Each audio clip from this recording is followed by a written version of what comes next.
welcome to Mock the Week. I'm Dara O'Brien. Joining me this week are Andy Parsons, Catherine Ryan and Josh Widdicombe, Ed Byrne, Hugh Dennis and Gary Delaney.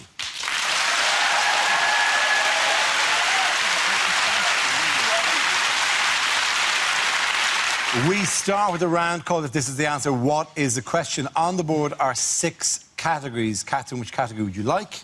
Politics. OK, politics is the category. The answer is 307 years.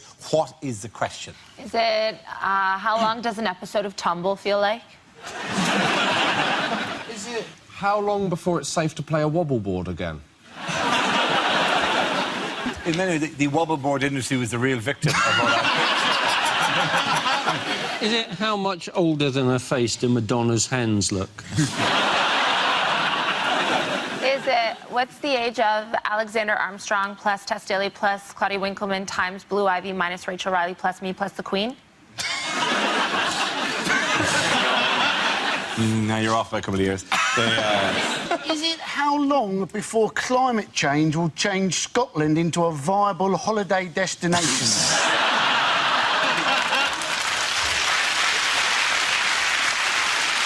Dara, if loving you was illegal, how long would they have to sentence me for? Really creepy.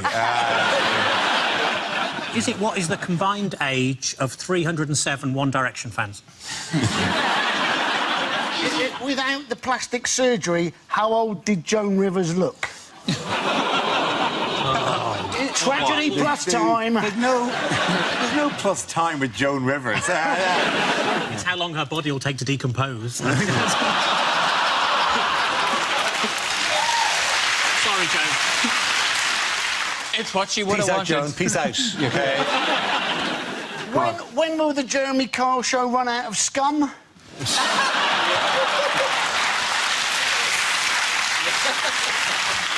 That's excellent. Distance myself from that sentiment. OK, does anyone want to give the active answer? 307 years. Come on. How long has Scotland been a part of Great Britain? That's absolutely right, yes.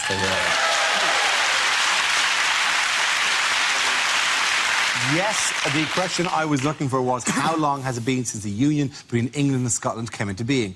Ahead of next week's referendum in Scotland, a YouGov poll suggested support for independence is in the lead for the first time, although other surveys indicate the No campaign is still just ahead.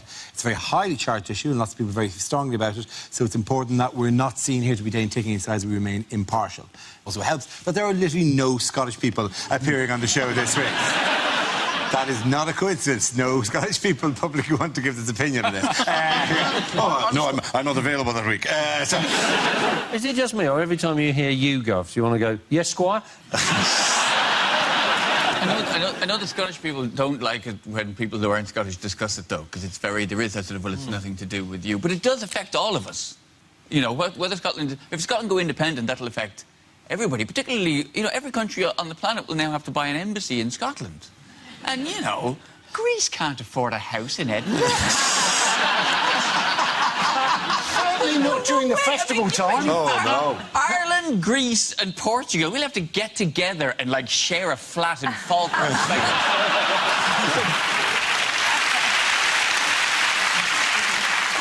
It will affect everybody, though, won't it? You know, if Scotland go independent, the chance of a united Ireland is that much greater. Good chance that Wales will then leave, Yorkshire will leave, Cornwall will leave. It'll be the more united queendom of Lesser Britain and no Ireland. That is what it will be. I think we should just do a thing where, like a kind of one out, one in policy. So when they go, we'll, like, get Mexico. And then, if England want to go, in the end, we can have a whole new lineup, like, you know, the Sugar Babes.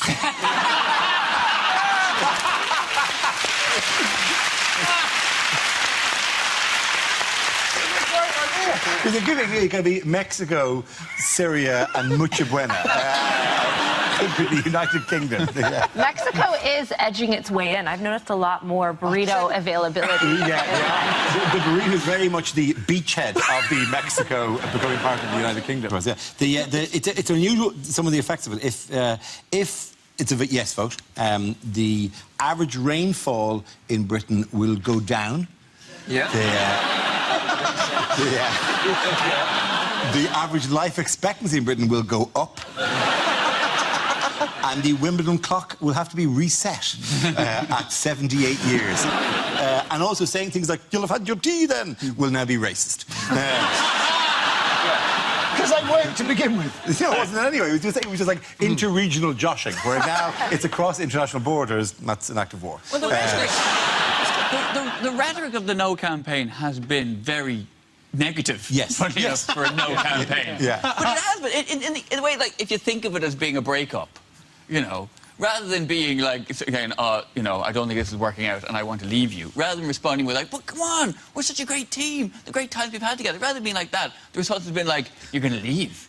You'd be nothing without me."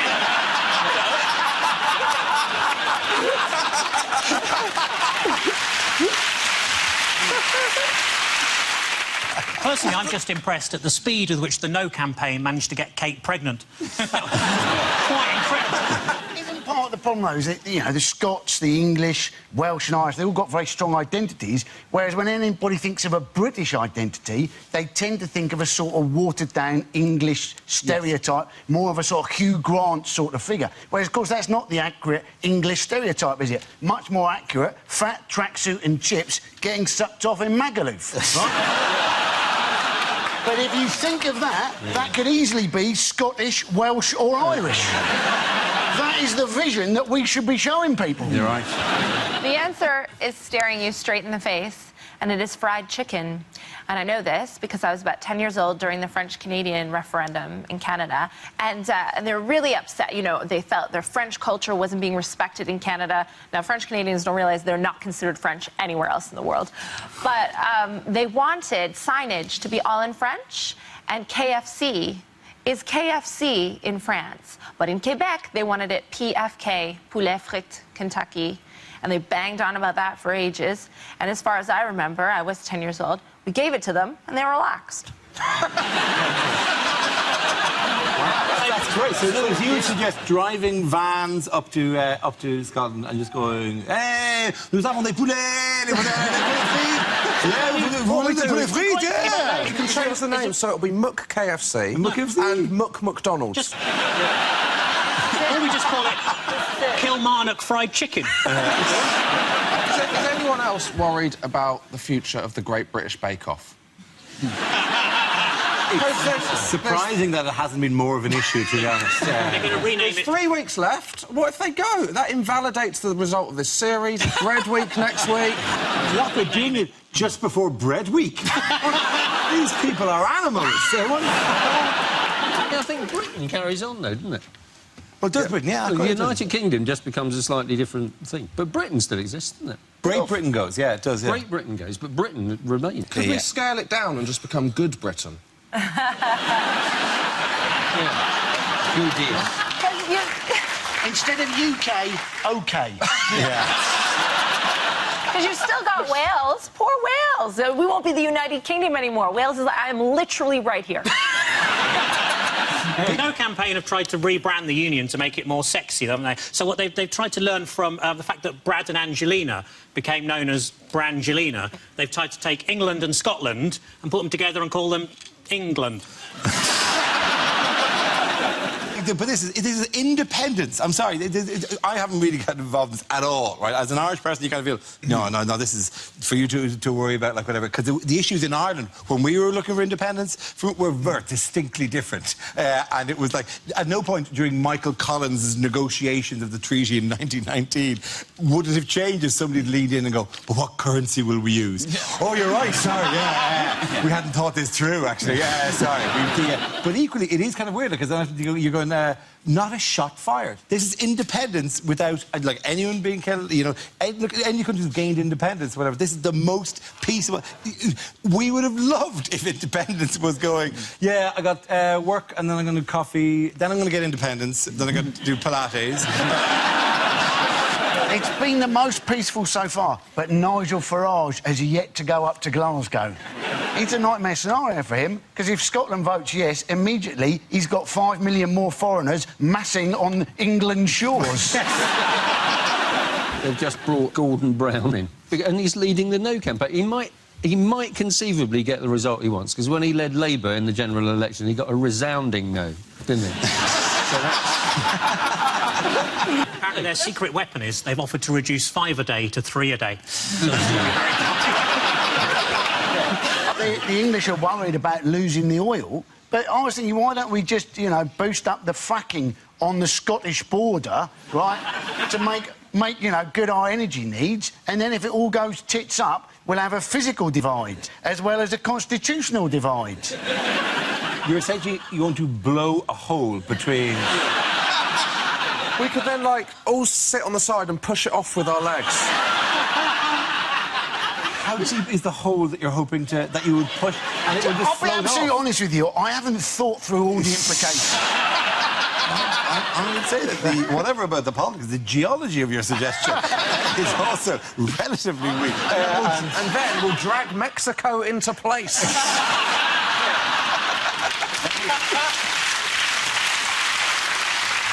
At the end of that round, the points go to Ed, Hugh and Gary.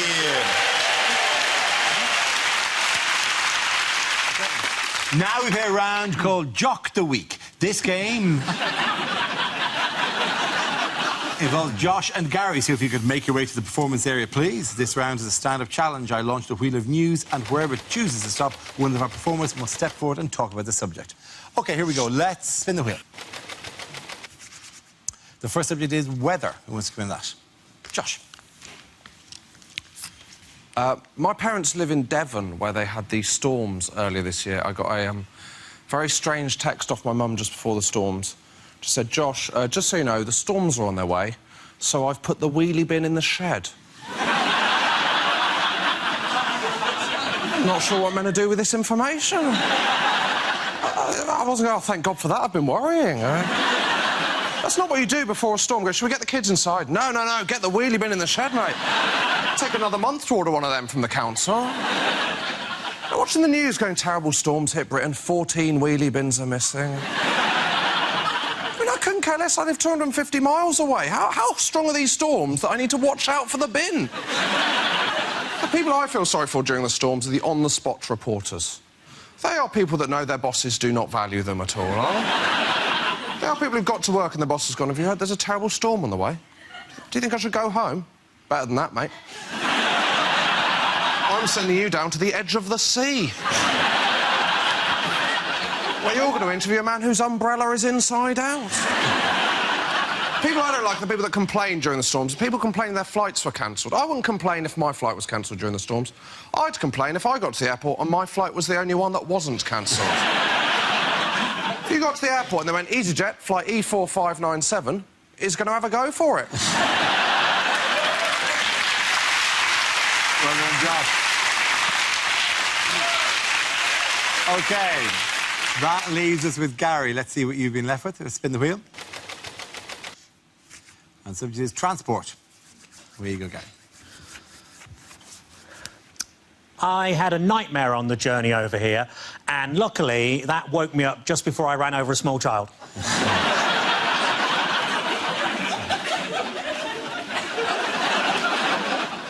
The other day I lost control at a roundabout, and then I went absolutely bonkers on the swings.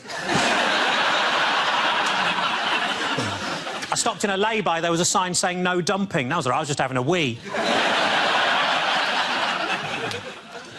I joined a breakdown service for Scousers. It's called the AA. Calm down, calm down. If they can't fix your car in an hour, they'll nick you a new one. The Paralympics taught us all that sometimes we should stop and put ourselves in the place of people with disabilities, and I have to say, those parking spaces are brilliant.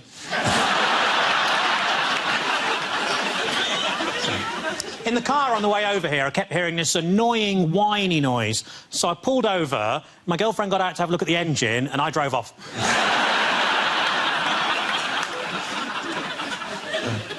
The other night, I saw a couple weaving all over the street. I said, honestly, get a loom.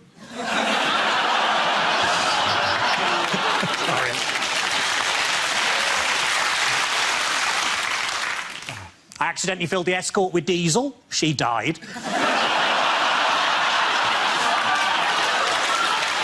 Well done. OK, points for both of you there. Come on back, come on back.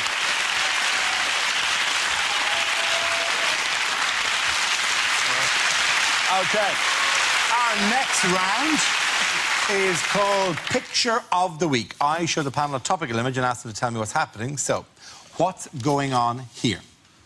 Cameron's saying to the Welsh people, he's going, look at the kind of guests I bring to countries that don't ask for independence.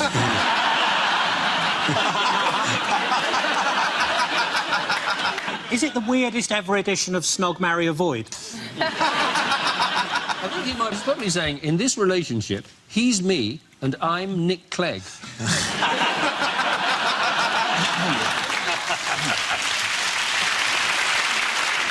Is he so posh, Cameron, that he's not playing air guitar, but he's playing air lute? Is Cameron going? So then the black guy says to the waiter, he's standing right there, isn't he?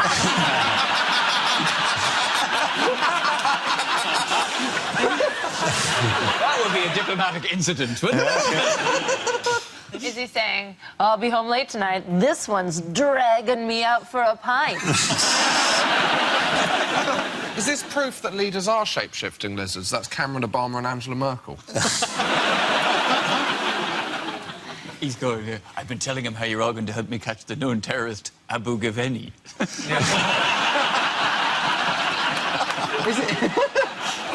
Is he saying, we used to have one of these fellas at the Bullington Club. They used to bring us drinks and play some jazz piano. No, I'm going to go with the actual answer. It is a NATO summit which is being held in Newport. Yes, indeed. Well done. Thank you very much, Hugh. Yes. This is a picture of US President Barack Obama and Prime Minister David Cameron during the recent NATO summit held at the Celtic Manor Golf Club and Hotel in Newport, South Wales. The summit marks the first time that a serving American president has visited Wales, and talks were dominated by Afghanistan, the situation in Iraq and the conflict between Russia and Ukraine. I love the idea that lots of world leaders, their first thing they see of Wales is Newport. It is basically, isn't it, if you go there, strip club takeaway, strip club takeaway. If you're a lap dancing chef, you get a lot of work in Newport. Did they mean to meet in New York, but just have an autocorrect nightmare? What security measures were implemented for the summit? Oh, there was a ring of steel. That was the term used for it. Which What was that? A fence. Yes, it was fence, yes. Big fence. What they did, they put a fence around... They put it around some of Cardiff as well, around the castle. They should have just... It's a castle. On reflection, you know, you're right, there is rather a large wall as part of the castle. But they had, like, SWAT teams, and to 2 a.m. on a Friday night in Cardiff, I want to see the hen party versus SWAT team kick off. What did Barack Obama do immediately after the summit? He did a rather extraordinary thing, which was he's got his own helicopter called Marine One. Yeah. And Marine One was flying him, I think, to London, and he made it stop on the way because he wanted to see Stonehenge. He said it was the highlight of his tour. That is Newport for you, ladies and gentlemen.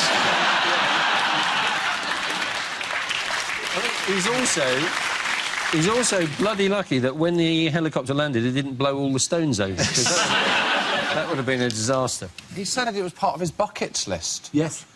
But it's good that Barack Obama's bucket list contains school trips I did as a kid. I hope going to Cheddar Gorge and Wookey Hole are also in his bucket list. Barack's no stranger to wonders. I mean, he himself is an unarmed black man in America who's never been shot by the police. Do you know what I did like about the whole thing, though? What did you like about the whole Some thing? of the entertainment that they had. What did they have as entertainment? One of the things they were entertained by, Prince Charles's official harp player. Huh? That's badass. Because you think about it, like I'm not a big royalist, but when you got somebody like Obama rolling into town, there's not many other world leaders can sort of outdo him, you know. You've got to go royal on his ass, you know. This guy. Nobody else has got Air Force One or Marine One or anything like that, but you can still go, have you got your own official harpist? That's pretty sweet. Can you have your own dream sequences? Oh. He's the Prince of Wales. Why doesn't he just have whale music? Surely that's more his thing. Is he not that kind of Wales? No, he's not the Prince of all Wales. It's not like Beastmaster. I call forth the whales. Do you know what? With their and my official harp. But even, I don't believe I have misunderstood that for 40 years. even this photo, I like to think he's just said, what, Congress won't let you have your own harpist? Baby, play him something. We had a harp in our house. Only the Prince of Wales could afford... We had a harp in our house. How Irish are you? I'm unbelievably Irish. I am the most Irish person of all. Come dance with me in Ireland. We had a harp in the house, yeah. Were the poor children of your town allowed to come and play the harp? No, they but didn't have their own. They would dance as I played. They would dance as I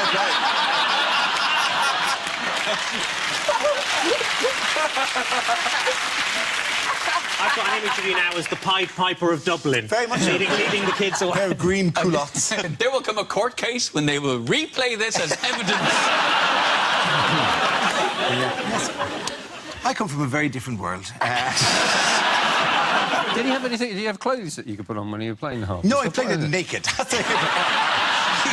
You straddle it. You straddle the harp naked, a leg on either side, right? But you hold your genitals close into the round bit so they're not there. And then you... And if you're drunk, you just bang it with your lad. Bing, bing, bong. Bing, bing, bong. I challenge you all. None of you who can play the harp with your penis like I can. None of you. Is there a man here who can play the harp with his penis? Did you just call it your lad? Your lad. That's what you call it. No, it's not. It is, isn't it? We're in harp playing country. That's what you call it, right? I wonder if Obama was looking surprised. Aggressively sexually. Come on. What of it? What of it? Playing a harp. So you're playing a harp with an organ. Do you know what? Psychologically, this is doing me the world of good, because my dad was a bishop, so I used to spend quite a lot of my childhood dressing up as a bishop, and I thought I was weird. Have you still got a harp? I don't have a harp. There was a harp in the house when I grew up, and it's still there. But yeah. So now you have to go into, like, music shops to do it and stuff. I might buy it. I might buy it. Someday. Sir. Walking in and playing Stairway to Heaven with your lad. Sir, could you please at least wear a condom? Other people have been trying that hard. You don't want to get harpies. Yeah. The neat end of that. Well, that's the NATO summit covered.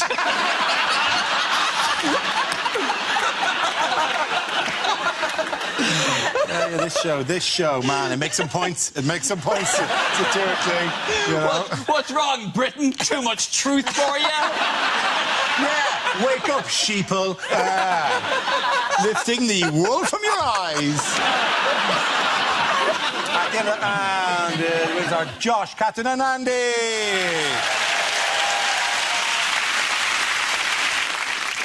Now we come to scenes we'd like to see. So if everyone can make their way over to the performance area, I'll read out this week's topics, then we'll see what our panelists can come up with.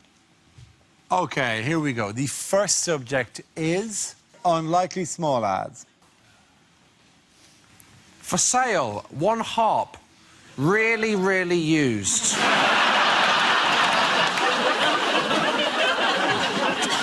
For sale, one hang glider. Don't call before 2, as we're attending a funeral.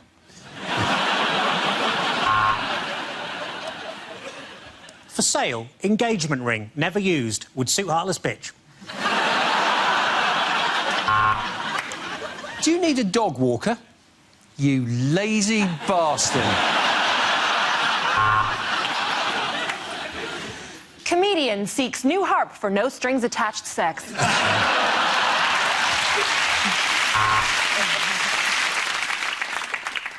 After leaving an abusive relationship, I'm looking for a fresh start. Contact Scotland. For sale. Freezer. Not working properly. Would make ideal fridge.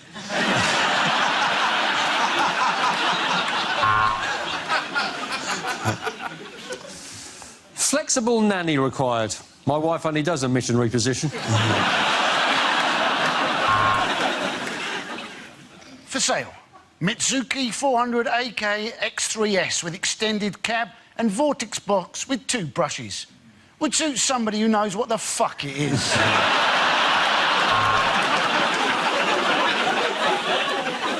Retired celebrity Lucky Likey seeks alternative employment. Also, for sale, wobbleboard, didgeridoo and paintbrushes. Do you enjoy moonlit walks in the park? Then you might have witnessed a murder last Thursday. Internet troll seeks stupid, fat whore, lesbian bitch for stimulating conversation and walks on the beach.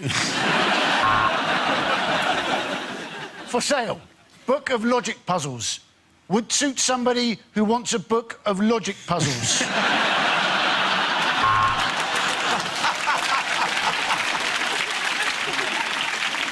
Correction.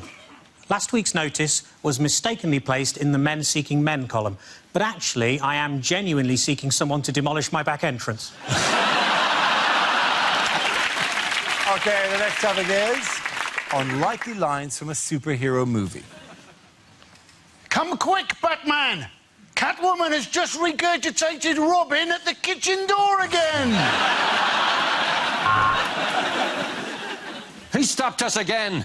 Damn you, lollipop man.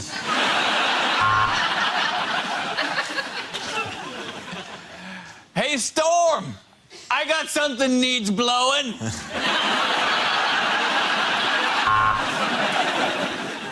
The Dark Knight rises, has a quick tug, goes flaccid again.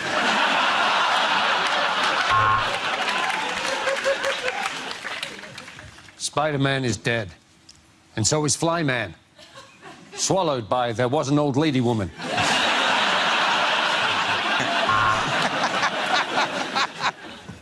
How is my date with Spider-Man? Well, you know how the average person swallows 7 spiders in their sleep? What if it's like 1 million more than that? Oh, my God, there's a coach full of children about to fall off a bridge on the M40. Still, not to worry, I can take the M1 instead.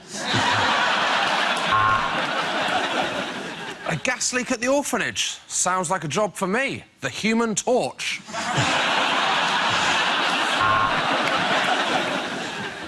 You are the superhero every man wants to see. Girl on girl. Help! We need to film these scenes quickly! This must be a job for cameraman!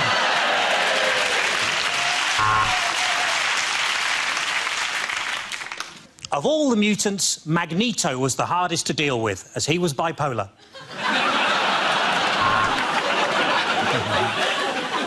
I am Patient Man. I work out every day, eat a high-fiber diet, and simply outlive my enemies.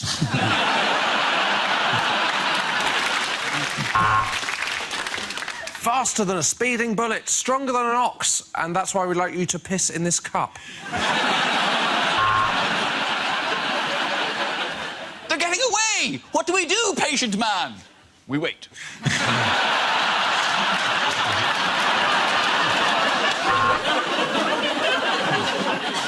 Spider-Man, Spider-Man, does whatever a spider can.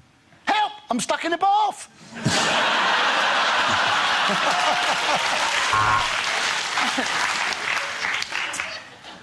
I wonder what he's thinking. I wonder if he likes me. I wonder if I'm fat. Wonder Woman.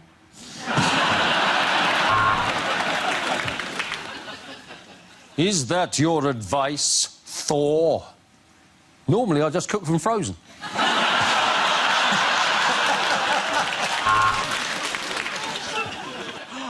The gates to the netherworld are opening! Thor! Hit them with your fucking hammer.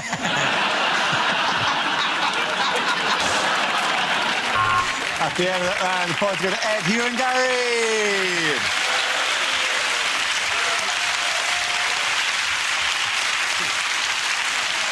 And that's the end of the show. This week's winners are Ed Byrne, Hugh Dennis and Gary Delaney. Commiserations to Andy Parsons, Catherine Ryan and Joshua Whitcomb.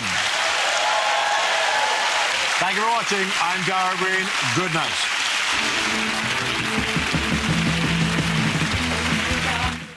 Josh Ritter comes back on Saturday morning hosting Fighting Talk. That's on Radio 5 Live from 11. Over on BBC 3 now, Hannah and Dan are going to the funeral of their beloved drama teacher. It's going to be very emotional for the siblings. Here on BBC 2 next, it's Newsnight.